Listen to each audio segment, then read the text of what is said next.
नमस्कार मित्रों, आप देख रहे हैं ए इंडिया है बाबू चैनल के माध्यम से। आइए गांव गिरान में जिस तरह इस देश में कि आप ब्राह्मणों का अधिकार नहीं है जीना, एक आईएएस मध्य प्रदेश के संतोष वर्मा जिस प्रकार ने ब्राह्मण की बहू बेटियों पर अभद्र भाषा का प्रयोग किया, यह आग की लपट शहर से होकर गांवों में गुजर रही है, फैल रही है। इसी क्रम में क्या सनातन धर्म के जो रक्षक हैं, क्या आज इस देश में विषम परिस्थिति है कि खतरे में है। आइए कुछ सनातन संबंधी इस गांव में बैठे हुए हैं, मैं इन्हीं से चर्चा कर रहा हूं इस विषय पर। आप लोग की क्या राय है? सनातन एक ऐसी संस्कृति है जिस तरह से पीपल का वृक्ष है। पीपल के वृक्ष में कण कण में परमात्मा का वास है, पत्ते से लेकर फूल से लेकर उसके शाखा से लेकर जड़ तक। उसी तरह से सनातन हमारे समाज के प्रमुख महत्व रखने वाले एवं आचार्य और पुरोहित जो हमारे शादी विवाह कराते हैं वो ब्राह्मण हैं। अगर किसी ब्राह्मण की बेटी या किसी के प्रति कोई भी सनातन का कोई भी पुत्र हो पुत्री हो, और खासकर हमारी ब्राह्मण जो हम सब ब्राह्मणों को हम सब परमात्मा की श्रेणी में रखते हैं, बुद्धिजीवी के समाज सेवी के रूप में रखते हैं। परशुराम और हमारे जैसे वशिष्ठ हैं, विश्वामित्र हैं, और हमारे जो BHU के मदन मोहन मालवीय, मदन मोहन मालवीय, ऐसे ऐसे लोग सनातन संस्कृति को और पूरे विश्व में ज्ञान की प्राप्ति के लिए आगे बढ़ाए हैं। इसलिए हम सनातन को जो लोग भी ऐसा कर रहे हैं उन्हें उचित दंडकारण के तहत दंड दिया जाना चाहिए। और माननीय मध्य प्रदेश के मुख्यमंत्री श्री मोहन यादव जी से हम निवेदन करेंगे कि वैसे IPS क्या कानून का पालन करेंगे, वैसे लोगों को जेल के शिकंजे में डाल देना चाहिए। आपका क्या राय है? मेरा सनातन क्या है, पहले इस पर विचार किया जाए। जो सत्य को धारण करता है उसे सनातनी कहते हैं।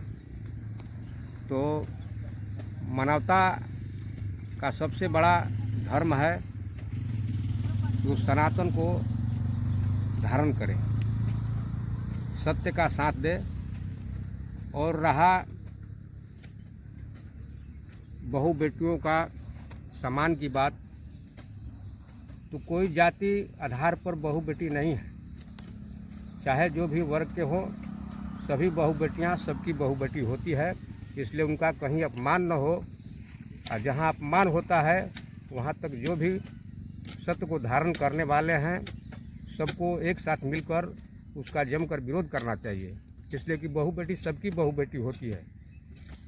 इसलिए मैं चाहूँगा कि उसका ध्यान रखते हुए बहु बेटियों का कोई अपमान न करे, इस पर विचार करते हुए हम सबको मिलजुल कर उसका सामना करना चाहिए, उसका विरोध करना चाहिए कि नहीं, ये प्रतिष्ठा की बात है, मानव धर्म की बात है। इसलिए हम सबको एक होकर के उसका जवाब देना चाहिए। क्या इस देश में ऐसा कानून नहीं होना चाहिए जो इस देश में हम सभी सनातन, हम सभी एक परिवार हैं, वसुधैव कुटुंबकम की नारा देते हैं, और भिन्न भिन्न श्रेणियों में बांटकर राजनीतिक पंडित जो हैं अपने स्वार्थ की भावना को लेकर जब कभी भी सत्ता को लाना है तो किसी खास समुदाय, किसी खास समाज पर प्रहार करें ताकि और समाज के लोग मेरे साथ हो जाएं। तो क्या इस देश के जो भीमराव अंबेडकर जो कानून के निर्माता थे, जिन्होंने कानून की साम्राज्य को स्थापित किया, कहीं न कहीं देखने को मिल रहा है कि उस कानून के जो रक्षक हैं उन्हीं के साथ खिलवाड़ कर रहे हैं। तो आप देश के सच में जो जिस प्रकार का कानून है, एक IAS अफसर संतोष वर्मा जी ने जिस तरह से समाज के प्रति बहु बेटियों पर अभद्र भाषा का प्रयोग किया, तो क्या आप यह कामना करते हैं कि जो कानून के रक्षक हैं, जो कानून का निर्माता है, कहीं न कहीं उनके विचार पर आघात पहुंच रहा है। इस देश की सनातन धर्म की ध्वजा को फहराने वाले देश के यशस्वी प्रधानमंत्री नरेंद्र मोदी जी ने जिस तरह से सनातन धर्म की ध्वजा को पूरे विश्व में स्थापित किया, क्या इस कानून में सुधार होना चाहिए या नहीं? नहीं, इस कानून में सुधार होना चाहिए। कोई भी एक आईएएस अधिकारी मतलब कि जिले के सर्वोच्च पद होता है और वो किसी की बहन बेटी पर ऐसा अभद्र टिप्पणी करते हैं तो वो अस्वीकार है, असहनीय है, इसको स्वीकार नहीं किया जा सकता है और उनको इस पद पर रहने लायक नहीं है। सरकार से आग्रह है कि उनको कार्रवाई किया जाए और ऐसा कोई भी जो पदाधिकारी है भविष्य में ऐसा कार्रवाई किया जाए कि भविष्य में ऐसा काम गलती बोलने से पहले 100 बार सोचे। नमस्कार मित्रों, आप देख रहे हैं ये इंडिया है बाबू के तहत आज गांव गिरान में कहीं न कहीं सनातन धर्म के जो स्वावलंबी हैं, मानने वाले हैं, उनके अंदर एक कुठाराघात जिस प्रकार ने संतोष वर्मा ने अपने वाणी से दिया वह निंदनीय है और देश के यशस्वी प्रधानमंत्री गृह मंत्री से ग्रामीण जनता का आग्रह है कि उन पर जल्द से जल्द कार्रवाई होना चाहिए।